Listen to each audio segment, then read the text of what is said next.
Hello everyone, my self Vinay Singh. आज बेटा मेरे पास वन शॉट रिवीजन का सॉल्यूशन चैप्टर मेरे सामने है।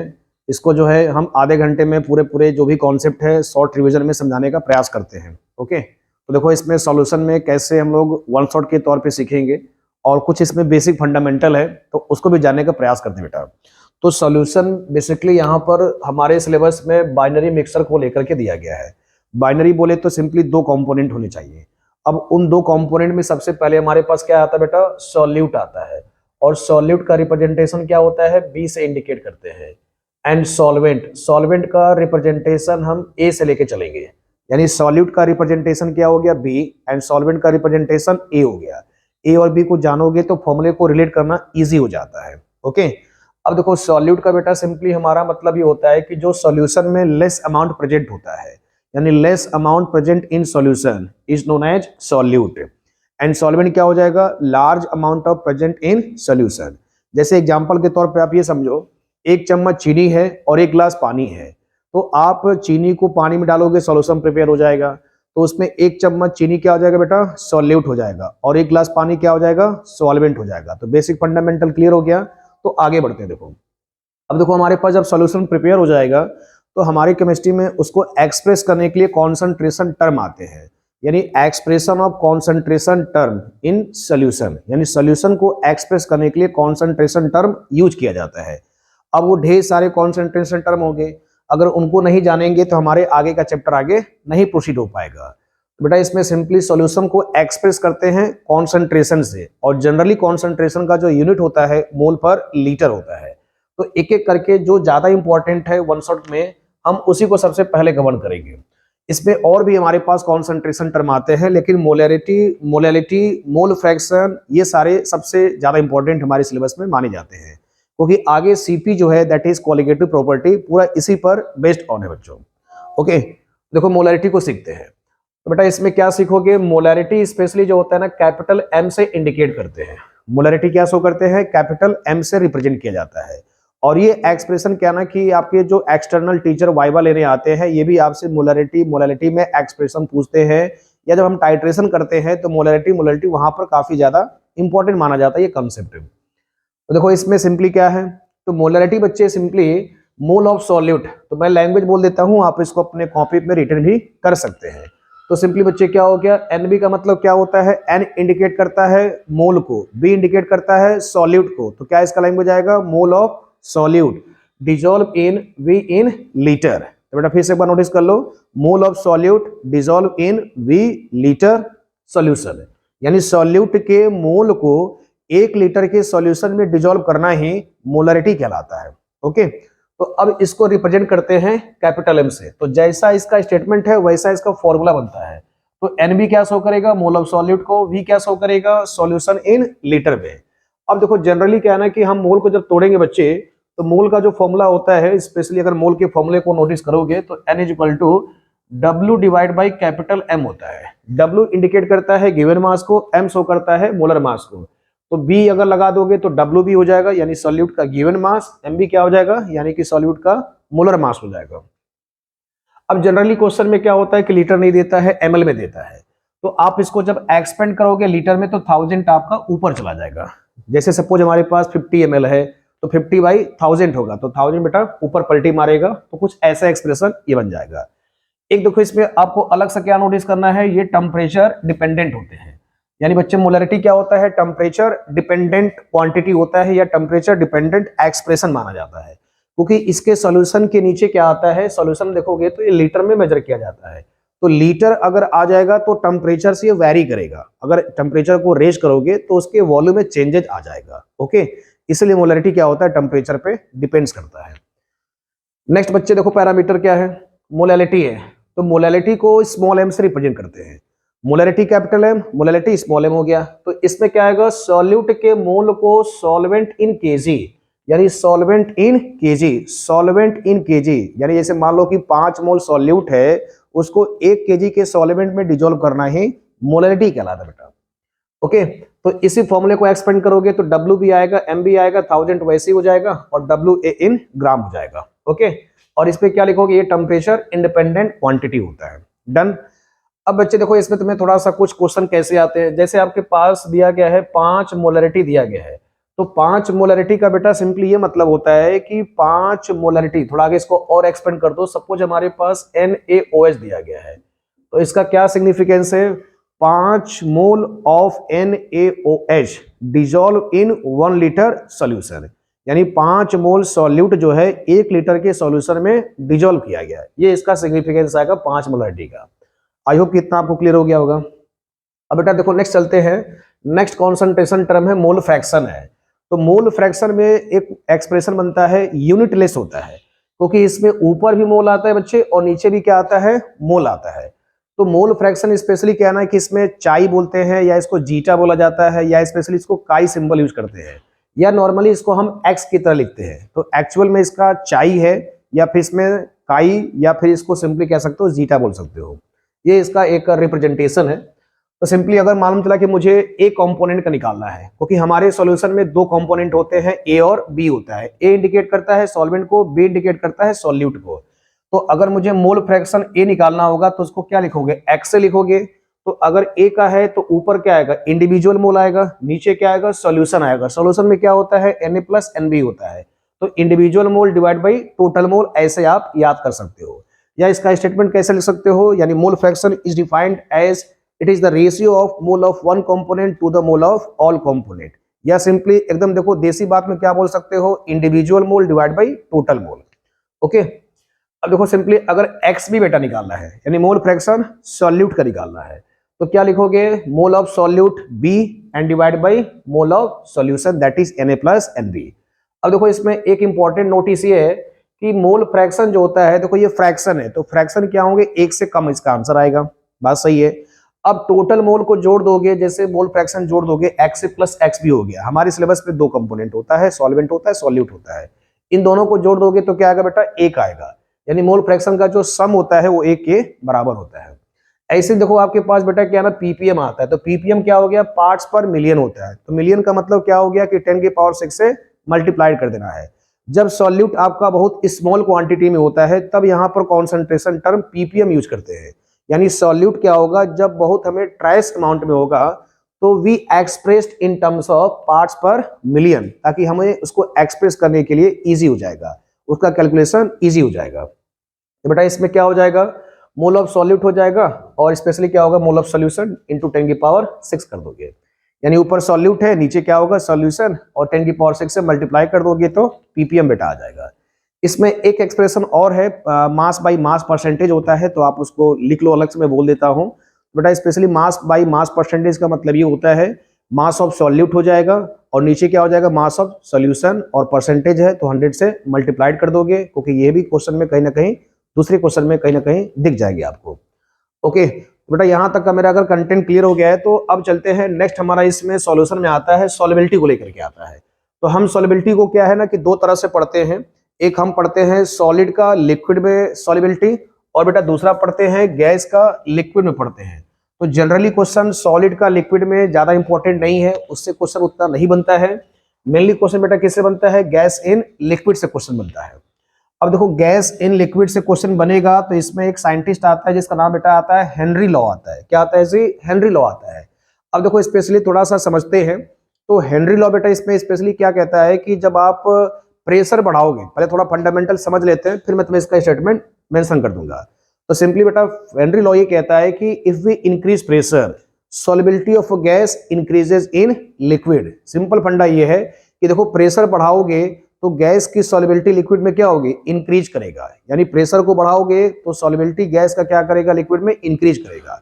मैं तुम्हें एग्जांपल से फील कराता हूं। देखो जैसे आप कोल्ड ड्रिंक देखो, तो कोल्ड ड्रिंक में कौन सी गैस बढ़ते हैं, CO2 गैस बढ़ते हैं, तो उसको हम कॉम्प्रेस करके उसमें डालते हैं, तो जैसे उसको कॉम्प्रेस करते हो तो CO2 क्या होता है, लिक्विड में ज्यादा डिजॉल्व हो जाता है। CO2 क्या होता है, लिक्विड में ज्यादा डिजॉल्व हो जाता है। देखो ये प्रैक्टिकल बात है, प्रेशर बढ़ाओगे तो गैस की सॉल्युबिलिटी लिक्विड में इंक्रीज करेगी, प्रेशर बढ़ाओगे तो गैस की सॉल्युबिलिटी लिक्विड में इंक्रीज करेगा। बेटा डन हो गया। इसी स्टेटमेंट को देखो हेनरी लॉ कहता है, यानी सिंपली क्या हो गया, partial pressure of the gas is directly proportional to its a mole fraction, यानी सिंपली जिस पे प्रेशर अप्लाई करोगे उसका मोल फ्रैक्शन होगा। तो हम सॉल्युबिलिटी को एक्सप्रेस करते हैं इसमें मोल फ्रैक्शन से। आई होप कितना क्लियर हो गया होगा। सॉलिबिलिटी को एक्सप्रेस करेंगे मोल फ्रैक्शन से, क्योंकि लैंग्वेज को हम एक्सप्रेस करेंगे कॉन्सेंट्रेशन टर्म से, ताकि हमें न्यूमेरिकल वगैरह समझना इजी हो जाएगा। तो बेटा सॉलिबिलिटी को एक्सप्रेस करोगे किससे, मोल फ्रैक्शन से एक्सप्रेस किया जाएगा। अब देखो बी है, यानी हम इसमें सॉल्यूट के मोल को लेते हैं, बी से लेते हैं, तो एक्स भी हो जाएगा मोल फ्रैक्शन ऑफ सॉल्यूट, और इसको क्या लिखोगे, सॉलिबिलिटी लिखोगे। यहां तक क्लियर हो गया। तो देखो मैथमेटिकली क्या रिलेशन हो गया, PB is directly proportional to XB. अगर लैंग्वेज बोलेगा तो इसी को देखो समझो और लैंग्वेज बना लोगे अपने आप, समझो।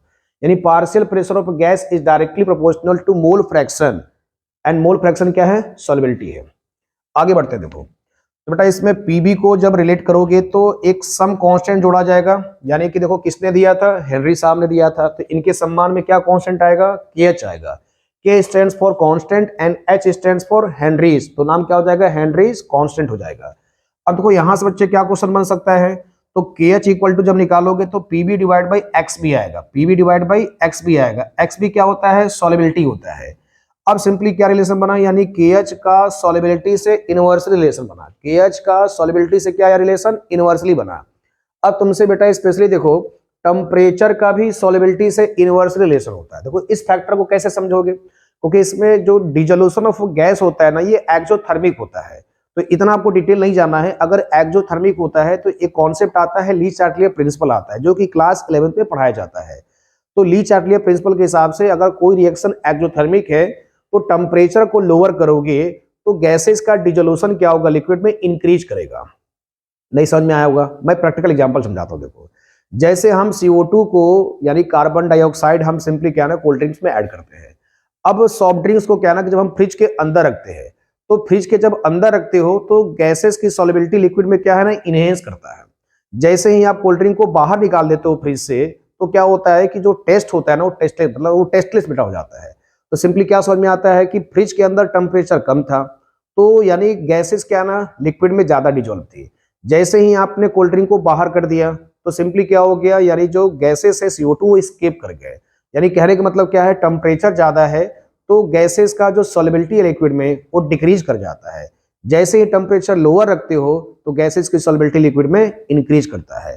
तो सिंपल फंडा क्या हो गया, टेम्परेचर सॉलिबिलिटी का इनवर्सली रिलेशन शो करता है। तो देखो ये सब जितने भी कॉन्सेप्ट है ना, ये सब व्यवहारिक कॉन्सेप्ट है। हम और आप क्या ना इस पे सोच नहीं पाते, इसलिए हमारा और आपका इसमें नाम बेटा नहीं जुड़ पाता है। इसको कितने सोचा, हेनरी ने सोचा, तो नाम किसका आया, हेनरी को आया।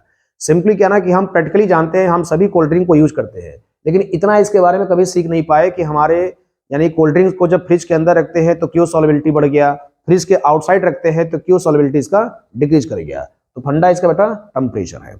अब देखो इसी पर लगे यहाँ पे क्वेश्चन करते हैं ताकि थोड़ा आपको और अच्छा कॉन्सेप्ट क्लियर हो जाए। जैसे देखो इस पर तुम्हारे हेनरी से KH से क्या क्वेश्चन पूछता है, ABC मान लो 3 गैसेस है, इनका बेटा वैल्यू दिया गया है, एक का 0.1 दिया गया है, एक का 0.01 दिया गया है और एक का बेटा 0.05 दिया गया है। तो तुमसे इसमें क्वेश्चन पूछेगा या ऑप्शन दे देगा कि which one is gas is highly soluble in liquid. तो सिंपली क्या ना देखो KH का रिलेशन XB से है, ये KH की वैल्यू ABC बेटा दिया गया है, तो जिसमें KH की वैल्यू लोवेस्ट होगा। अगर KH बेटा क्या होगा, कम होगा तो सॉल्युबिलिटी क्या होगा, ज्यादा होगा। KH जिसका लो होगा सॉल्युबिलिटी क्या होगा, ग्रेटर होगा, यानी लोअर KH हायर सॉल्युबिलिटी। अब डेटा देख लो, तो डेटा में 0.01 बेटा क्या है, सिंपली इसकी वैल्यू KH का कम है, सॉल्युबिलिटी इसका सबसे ज्यादा होगा। तो ऐसे बेटा प्रश्न आता है। एक कॉन्सेप्ट ये भी है कि टेम्परेचर का और KH रिलेशन डायरेक्टली शो करता है। टेम्परेचर को बढ़ाओगे तो सॉल्युबिलिटी बेटा क्या होगा, डिक्रीज करेगा। कोल्ड ड्रिंक वाला एग्जांपल दिमाग में सेट कर लो, अच्छे से तैयार हो जाएगा। अब बच्चे देखो इसमें एप्लीकेशन देखो, एप्लीकेशन भी आपके एग्जाम में कैसे क्वेश्चन पूछेगा, ये 2 मार्क्स का सब्जेक्टिव क्वेश्चन हो जाता है। जैसे कि आपके तौर पे क्वेश्चन पूछेगा state the Henry law and right the 2 application of Henry law. तो इसका एप्लीकेशन देखो प्लेंटीफुल जगहों पे यूज होता है, जैसे हम लोगों ने भी डिस्कस किया सॉफ्ट ड्रिंक में, क्योंकि सॉफ्ट ड्रिंक में कौन सी गैस बढ़ते हैं, CO2 गैस बढ़ते हैं। अगला बच्चे क्या है ना, स्कूबा डाइविंग, जो समुद्री गोताखोर होते हैं वो भी पीछे क्या ना यानी अपने सिलेंडर को लेके जाते हैं ताकि उनको ऑक्सीजन मिलता है।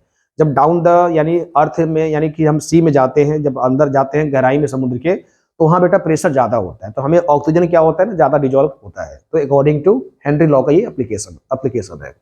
जब हाई एल्टीट्यूड में भी जाते हैं तो वहां भी समझो प्रेशर का कॉन्सेप्ट है, तब इतना डिटेल नहीं जाएंगे क्योंकि मेरा वीडियो बहुत लंबा हो जाएगा। तो बस सिंपली मेरे को आपको बताना है एप्लीकेशन क्या है, सॉफ्ट ड्रिंक है, स्कूबा डाइविंग है एंड एट हाई एल्टीट्यूड बच्चे। अब देखो अगर इसके बाद ये पढ़ लेते हैं तो इनके एक दोस्त रहे जिनका नाम है, तो बच्चों इसमें देखो अगर हम लोगों ने ये सीख लिया कि हमारे पास राउल, स्पेशली राउल्स को जाने से पहले जो हम लोगों ने हेनरी को सीखा है, तो देखो राउल्स इनके समझो कि एज अ दोस्त रहे। तो हेनरी का जब कॉन्सेप्ट आया तो राउल्स को समझो ज्वेलेसी हुई, तो इन्होंने भी अपना समझो इस पर रिसर्च किया। तो हेनरी जो है और राउल समझो इन दोनों में देखो डिफरेंस क्या बच्चे। तो राउल्स को हमारे किताबों में मेंशन ये करता है कि Raoul's is a special case of Henry law बेटा, क्योंकि कभी कभी आपको असर्शन रीजन में ये भी आपको स्टेटमेंट मिल जाता है कि Raoul's is a special case of Henry law. तो बेटा ये स्टेटमेंट बिल्कुल ट्रू है, क्योंकि दोनों के कॉन्सेप्ट एक ही जैसे हैं। तो बेटा स्पेशली अगर मैं चलूं राउल्स की ओर यहाँ पर, ओके, में हमारे पास हेनरी के बाद इनके एक दोस्त आते हैं जिनका नाम है राउल्स आते हैं। तो जब हेनरी ने काम किया तो राउल्स को ज्वेलेसी हुआ। बेटा इन्होंने इस पे भी रिसर्च किया, इन्होंने इस पे क्या किया, रिसर्च किया कि हमारा भी इसमें क्या कॉन्सेप्ट है। तो देखो इसमें बेटा एक क्वेश्चन बनता है स्टेटमेंट को लेकर के कि Raoul's is a special case of Henry law, क्योंकि ये क्वेश्चन असर्शन में काफी फेमस होता है बेटा। तो Raoul's law is a special case of Henry law, तो क्या ये बात सही है? बिल्कुल सही है, मैं भी आपको प्रूव करके दिखाऊंगा। तो आओ जरा चलते हैं कि राउल्स का स्टेटमेंट होता क्या है और इसमें हमें क्या सीखना होता है और हमारे सिलेबस में ये क्या है समझो। तो बेटा स्पेशली देखो राउल्स लॉ का सिंपली जो अप्लीकेबल है, ये अप्लीकेबल होता है वोलेटाइल कंपोनेंट। इसको पहले हाईलाइट कर लो। तो Raoul's law is only applicable for a volatile component. अब वोलेटाइल का मतलब सिंपली ये होता है कि ऐसे लिक्विड जिनसे हमें वेपर इजिली बन जाता है, जिनसे वेपर फॉर्म होना शुरू हो जाता है। एग्जाम्पल के तौर पे देखो बेटा, जैसे अल्कोहल भी क्या होते हैं, वोलेटाइल कंपोनेंट होते हैं। जैसे पेट्रोल हो गया, डीजल हो गया बच्चे, क्योंकि जैसे ही पेट्रोल डीजल को आप देखते हो, अगर आपने पेट्रोल अगर डीजल अगर आप अपने फ्यूल के माध्यम से ऐड करते होगे अपने व्हीकल्स में, तो वहां अगर खोल दोगे तो धीरे धीरे उसका भाप बनता रहता है। तो this is the volatile component. और जैसे बच्चे नॉन वोलेटाइल का क्या मतलब होता है, जिनसे वेपर नहीं बनते। जैसे हमारे पास देखो चीनी है, शुगर है समझो, जैसे ग्लूकोज है, इनको जिस अवस्था में डालोगे वैसे ही पड़े रहेंगे, जिनसे वेपर नहीं बन सकता। जैसे ग्लूकोज हो गया, शुगर हो गया, ये सारे के सारे क्या होते हैं, नॉन वोलेटाइल कंपोनेंट होते हैं। तो राउल्स का थोड़ा मीनिंग क्लियर हो गया कि Raoul's law is only applicable for a volatile component. अब देखो बेटा स्पेशली क्या होता है कि हमारे सिलेबस में क्या है, दो हैं, ए है और बी है समझो। ए क्या शो करता है, सॉल्वेंट को, बी क्या शो करता है जी, सॉल्यूट को। तो अब जरा देखो, तो इसमें स्टेटमेंट बच्चे क्या होगा कि जिसका देखो प्रेशर होगा उसका मोल फ्रैक्शन होगा, जिसका प्रेशर होगा उसके मोल फ्रैक्शन के डायरेक्टली होगा। तो बेटा इसका स्टेटमेंट क्या बनेगा, vapour pressure of each volatile component is directly proportional to its mole fraction. फिर से स्टेटमेंट को नोट कर लो, मैं बोलते जा रहा हूं, आप इसको नोट करते चलें। यानी the vapour pressure of each volatile component is directly proportional to its mole fraction at that temperature. Simply clear हो गया, यानी जिसका प्रेशर होगा उसका मोल फ्रैक्शन होगा, जिसका प्रेशर होगा उसका मोल फ्रैक्शन होगा। सपोज बेटा मेरे पास क्या है ना कि पीए है, तो इसका मोल फ्रैक्शन क्या आएगा जी, एक्स आएगा। और बच्चे तो बेटा इसमें सिंपली स्टेटमेंट आपने नोटिस कर लिया होगा। तो देखो इसमें सिंपली ट्रिक क्या है कि जिसका प्रेशर होगा उसका मोल फ्रैक्शन होगा। तो सपोज क्या है ना कि पीए तो is directly proportional to X A. अब देखो इसमें जब एक्सपेंड करोगे तो बेटा सिंपली क्या बनेगा, तो पी इज इक्वल टू क्या आएगा, पी नॉट एक्स ए आएगा। अब इसको हटाओगे तो यहाँ पर प्रोपोर्शनलिटी कांस्टेंट हमें लगाना पड़ेगा, तो ए के रिस्पेक्ट में पी नॉट ए आएगा। इनका देखो लैंग्वेज जाना बेहद जरूरी है, क्योंकि न्यूमेरिकल इन्हीं से बनता है बच्चे। अब देखो स्पेशली कह रहा है, देखो पीए का बेटा लैंग्वेज क्या आता है, यानी vapour pressure of a solvent, क्योंकि एक इसको शो करता है, सॉल्वेंट को इंडिकेट करता है। तो इसलिए देखो अगर आप एनसीईआरटी बेटा फॉलोवर्स हो गए तो उसपे क्या ना कि 1 और 2 देता है, तो काफी हाईली डिफिकल्ट लैंग्वेज होता है। इसलिए मैंने अपने एक्सपीरियंस से थोड़ा ए और बी दिया ताकि चीजें आपके लिए इजी डिलीवर हो जाए। और इसमें देखो ए इंडिकेट करता है सॉल्वेंट को। अब जहां नॉट लग जाएगा बच्चे, तो नॉट क्या शो करता है, प्योर को शो करता है। तो देखो यहाँ पर पी नॉट ए आ गया, तो जब पी नॉट ए आएगा तो इसका लैंग्वेज क्या बनेगा, vapour pressure of a pure solvent. Not indicate करता है प्योर को, जब उसमें कुछ मिलावटी ना हो। तो आई होप कि इतना क्लियर हो गया होगा। सिमिलरली मान लो कि देखो सॉल्यूट भी अगर वोलेटाइल कंपोनेंट होगा तो PB is directly proportional to mole fraction होगा। तो पीबी इक्वल टू क्या आ जाएगा, पी नॉट भी एक्स भी आ जाएगा बेटा। अब देखो इसमें तुम्हारे पास इसमें अगला एक्सप्रेशन क्या बन सकता है। अब सपोज क्या ना कि दोनों को जब मिला दोगे, ए और बी दोनों ही समझो कि वोलेटाइल कंपोनेंट है, तो बेटा क्या बनेगा, सॉल्यूशन बनेगा। अब जब सॉल्यूशन बनेगा तो सॉल्यूशन के प्रेशर को देखो क्या लिख सकते हो बेटा, पीएस लिख सकते हो। अब पीएस क्या लिख सकते हो, पीए प्लस पीबी लिख सकते हो। यहां तक एग्री करते हो। अब बच्चे पीए जो हमारे पास क्या होता है, देखो इससे तुम्हारा न्यूमेरिकल हमारे अभी रिसेंटली 2023 के बोर्ड में क्वेश्चन इस पे पूछा गया था। तो बेटा ये क्या हो जाएगा, देखो पी नॉट ए एक्स से हो जाएगा, और इसको क्या लिख सकते हो, पी नॉट बी एक्स भी लिख सकते हो। ठीक है, तो इस फॉर्मूले को आप बॉस फॉर्मूला बना दो। अब तुम्हारे पास क्या है कि देखो किसी एक का मोल फ्रैक्शन निकाल लोगे। अब एक का मोल फ्रैक्शन निकालोगे किस फॉर्मूले से निकालोगे, Na/Na+Nb से निकालोगे। अगर बेटा x से निकालोगे तो दूसरा क्या निकालोगे, 1 - x भी कर दोगे। या सपोज आपने x भी निकाल लिया है तो x से कैसे निकालोगे, 1 - x भी कर दोगे। x से माइनस कर दोगे तो दूसरे वाले का मोल फ्रैक्शन आ जाएगा। तो बेटा ये स्पेशली क्या हो गया, राउल्स का कॉन्सेप्ट हो गया, वोलेटाइल कंपोनेंट पर एप्लीकेबल होता है। एक बार फिर से स्टेटमेंट जरा सुन लीजिए, Raoult's law is only applicable for a volatile component. तो स्टेटमेंट कैसे आएगा, यानी the vapour pressure of each volatile component is directly proportional to its mole fraction at that temperature. Okay, अब देखो तुमको ये जानना है कि राउल्स और हेनरी जो होते हैं ये एक दूसरे के स्पेशल केस कैसे है। देखो अब देखो तो बेटा जो P0A है ये आपके पास KH को रिप्लेस कर दो। यहाँ पर जो कांस्टेंट आता है P0A आता है और यहाँ बेटा सिंपली क्या आता है जी, KH आता है। तो सिंपली कहना है कि जो P0A है एक स्पेशल केस है KH का ही समझो। तो Raoul's law is special case of Henry law, ये बात बिल्कुल सही है समझो, क्योंकि ये भी लिक्विड के लिए एप्लीकेबल है और ये भी लिक्विड के लिए। बस इसमें शर्त क्या है, वोलेटाइल बेटा कंपोनेंट है। अब बच्चे देखो स्पेशली कहना है कि हमारे पास, अब राउल्स को समझ जाते हो तो नेक्स्ट हमारे पास दो टाइप के सॉल्यूशन आते हैं। उन दो टाइप सॉल्यूशन का देखो मैंने यहाँ पर मेंशन किया है क्योंकि आप इसको कंफ्यूज मत होइए, ये आखिरी टॉपिक हमारा है। तो बेटा इसमें सिंपली आता है ideal solution and non ideal solution आता है। क्या आता है बच्चे, आइडियल सॉल्यूशन है, नॉन आइडियल सॉल्यूशन आता है। ये 2 मार्क्स में डिफरेंस पूछ लेता है। तो इन डिफरेंस को देखो कैसे याद करोगे, क्योंकि आपका मेरा टारगेट है कि आप फॉर्मूला भी अच्छे से तैयार करें और कॉन्सेप्ट भी अच्छे से आप तैयार करें। तो देखो बच्चे इसमें आइडियल सॉल्यूशन है तो पहला पॉइंट क्या लिखोगे इसमें, दे ओबे राउल्स लॉ। इसमें मैं पॉइंट को आप एक पॉइंट और ऐड कर लीजिएगा, दे ओबे राउल्स लॉ। ओके, जो राउल्स को बेटा सिंपली क्या करेंगे, राउल्स को क्या करेंगे, फॉलो करेंगे, ओबे करेंगे, ये आइडियल सॉल्यूशन कहलाते हैं। अब अगर आइडियल यानी सिंपली ओबे करेगा राउल्स को तो इसमें मैथमेटिकली क्या लिख सकते हो, यानी according to Raoult's law P = P0x से आएगा एंड PB = P0B x भी बच जाएगा। अब सिमिलरली क्या हो गया, स्पेशली अगर देखोगे तो डेल्टा V मिक्सिंग, तो डेल्टा V मिक्सिंग बेटा इसका क्या आएगा जी, 0 आएगा। एंड डेल्टा H मिक्सिंग क्या आएगा बच्चे, 0 आएगा। क्योंकि देखो आगे इसमें मैं मेंशन कर देता हूं क्यों ये 0 आते हैं। तो देखो एक याद रखो, दूसरे में उसमें क्या कर दोगे, उल्टा कर दोगे। तो नॉन आइडियल में क्या हो जाएगा बच्चे, सिंपली ये उल्टा हो जाएगा, यानी यहाँ पर इक्वल था तो यहाँ पर क्या हो जाएगा, डज नॉट इक्वल हो जाएगा। यहाँ इक्वल था तो डज नॉट इक्वल, यहाँ इक्वल था तो डज नॉट इक्वल आ जाएगा। अब देखो ये क्यों, इसके वॉल्यूम और एनर्जी चेंज होता है। देखो डेल्टा एच का बेटा लैंग्वेज होता है, यहाँ पर ये चेंज इन एंथैल्पी है, इसको आप पूरा अच्छे से लिख लीजिए। डेल्टा एच मिक्सिंग का मतलब चेंज इन एंथैल्पी। अब देखो इसमें आइडेंटिकल फोर्स ऑफ अट्रैक्शन होता है, सिमिलर साइज होते हैं। ओके, और इसमें एग्जांपल है एन हेक्सेन है, एन पेंटेन है, इथाइल क्लोराइड है, इथाइल ब्रोमाइड है, बेंजीन है, टॉल्यूइन है समझो। तो इसमें क्या ना कि देखो सिमिलर साइज वाले मोलर मास होते हैं। जब दो मालूम चला सॉल्वेंट भी एक जैसा है, सॉल्यूट भी एक जैसा है, तो दोनों के जो अट्रैक्शन है एक जैसे हैं, तो इन दोनों से जो एनर्जी भी रिलीज होगा ना वो आइडेंटिकल ही होगा, और इन दोनों का जो चेंज इन वॉल्यूम भी होगा ना वो इक्वल ही पाया जाएगा, क्योंकि सॉल्वेंट भी एक ही जैसा है, सॉल्यूट भी एक ही जैसा है। आफ्टर मिक्स करोगे तो इसमें कोई रिजल्टेंट में चेंज आएगा ही नहीं आएगा। इसलिए बच्चे इसमें डेल्टा बी मिक्सिंग भी 0 होता है, डेल्टा एच मिक्सिंग भी 0 होता है। पूछेगा ऐसा क्यों होता है, तो इसमें identical force of attraction and similar size की वजह से। एग्जाम्पल आपको बेटा इसमें याद कर लेना है, क्योंकि एग्जाम्पल से भी आपको चीजें पूछ लिया जाता है।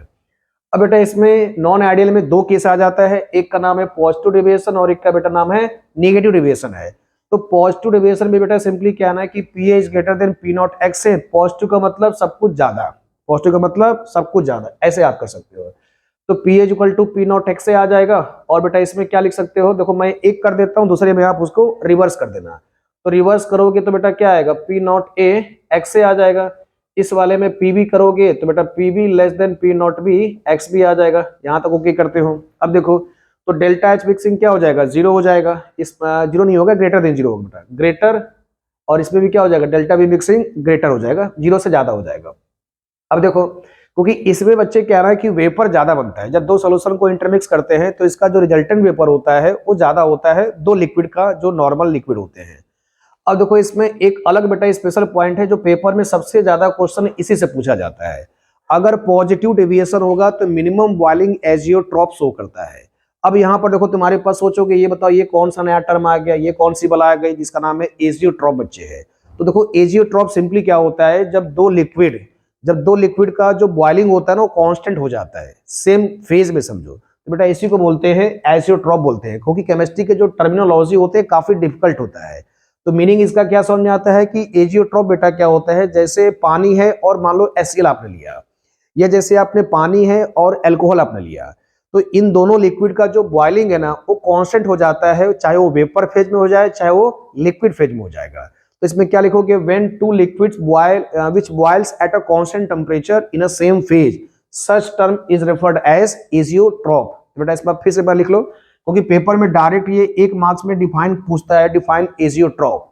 तो बेटा एजियोट्रॉप सिंपली क्या हो गया कि when two liquid which boils at constant temperature in a same phase, that is gaseous phase और अ वेपर फेज, आप इसमें मेंशन कर सकते हो। अब देखो इसमें क्या ना, देखो पॉजिटिव में पहले से वेपर ज्यादा बनता है, तो अगर वेपर पहले से ज्यादा बनेगा तो हमें इसको बॉयल करने के लिए क्या करना पड़ेगा, कम करना पड़ेगा। तो ऐसे इसका फंडा याद करो, यानी पॉजिटिव में क्या चलेगा, मिनिमम बॉइलिंग एजियोट्रॉप चलेगा, डन।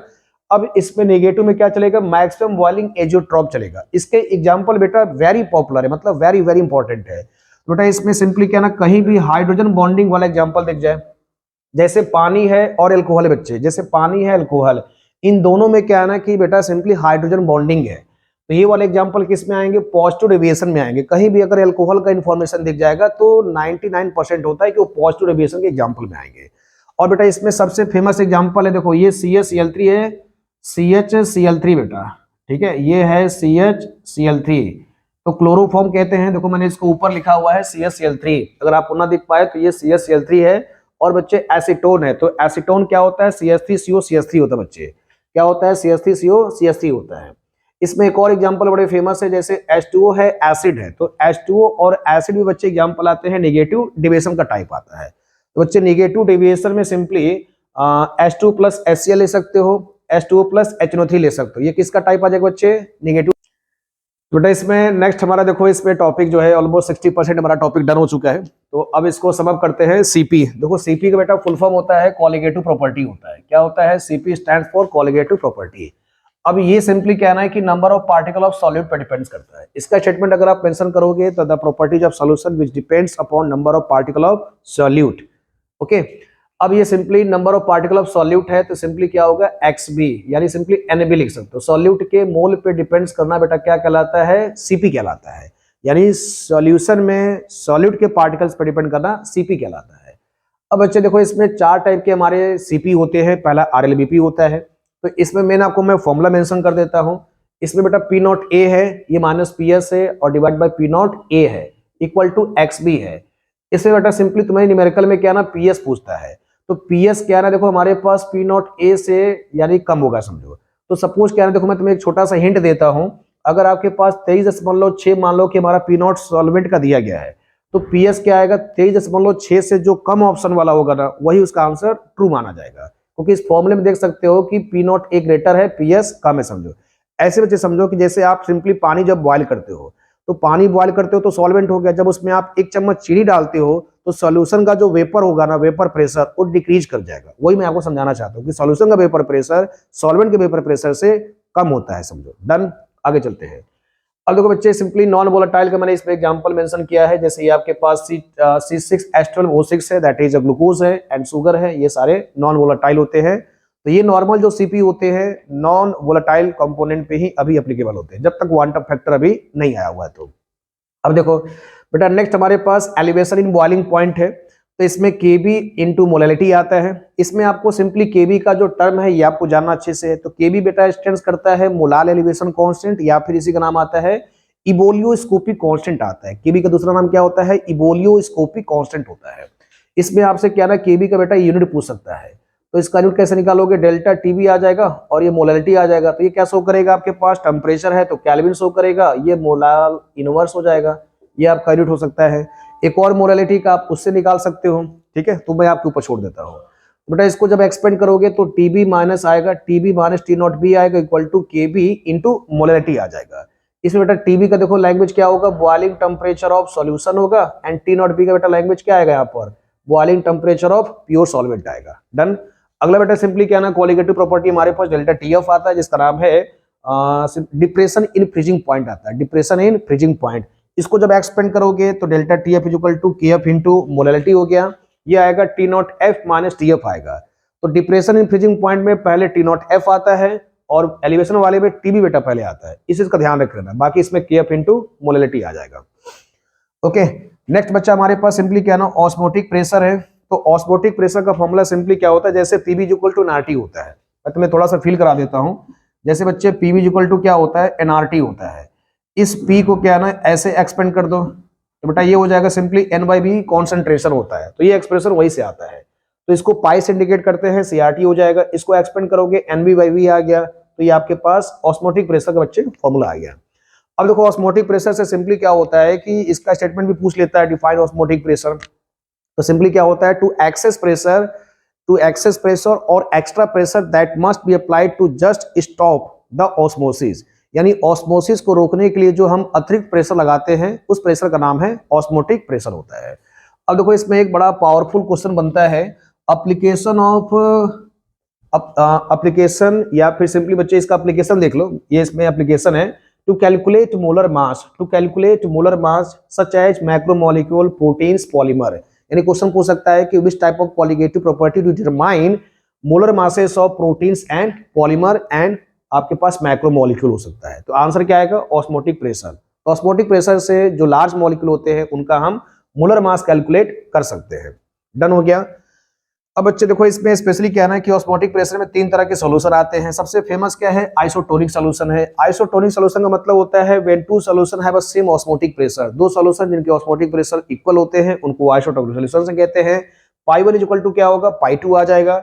इसको बच्चे एक्सपेंड करोगे तो आरटी कट जाएगा, क्योंकि आर गैस कांस्टेंट है, टी टेम्परेचर है, ये आपके पास सिंपली कट जाएगा। अब देखो C1 इक्वल टू C2 हो जाएगा। इसको एक्सपेंड करोगे तो NV1 अपॉन V1 आएगा, NV2 अपॉन V2 आएगा। इसमें बेटा न्यूमेरिकल बनता है, ठीक ठाक बनता है, 3 मार्क्स का बोर्ड में क्वेश्चन पूछा गया है। अब बच्चे देखो हाइपरटोनिक है ओके। अब देखो तो हाइपरटोनिक बच्चे क्या होता है, पाई 1 इज ग्रेटर देन पाई 2 होता है, यानी एक के सॉल्यूशन का वेपर ऑस्मोटिक प्रेशर ज्यादा होगा, दूसरे वाले का कम होगा। तो बेटा इसमें क्या ना कि एक बड़ा फेमस क्वेश्चन बनता है जो आपके पास 0.95 NaCl परसेंटेज वाला क्वेश्चन देता है। तो इसमें आपका जो स्वेल और श्रिंक वाले 2 इस पे टर्म आएंगे, तो इस वाले में याद कर सकते हो श्रिंक आता है और बच्चे इस वाले में स्वेल हो जाता है। तो आप सिंपली जब क्वेश्चन मिलेगा तो बस ये कीवर्ड अच्छे से याद कर लो, इसमें श्रिंक आएगा, इसमें स्वेल आ जाएगा जब आपके पास हाइपोटोनिक होगा। तो अब बच्चे देखो नेक्स्ट हमारे पास कॉन्सेप्ट आता है, आखिरी टॉपिक है जिसका नाम है वांट ऑफ फैक्टर आई होता है बच्चे। तो वांट ऑफ फैक्टर आई हमें ये बताता है जब आपके पास NaCl और KCl जब हमारे पास सॉल्यूट आए, क्योंकि ये क्या होते हैं, इनका डिसोसिएशन होता है और एसोसिएशन होता है। तो ऐसे वाले केस में क्या ना कि वांट ऑफ फैक्टर आई आया, क्योंकि पहले वाले कॉलिगेटिव प्रॉपर्टी में जो हमें सुक्रोज होता है, शुगर होते हैं, इनके मोलर मास इन फॉर्मूले से निकाल सकते हो।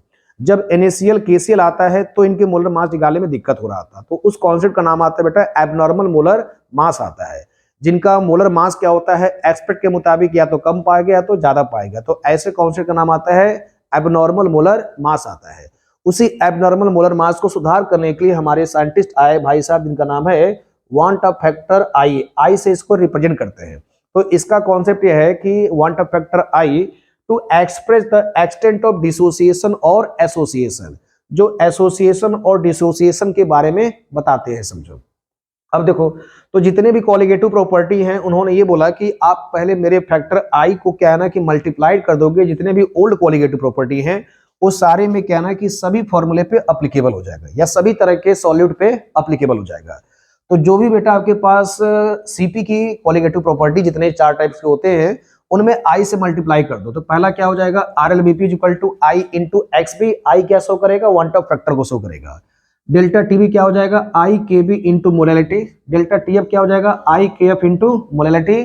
पाई बेटा क्या हो जाएगा, आई CRT हो जाएगा।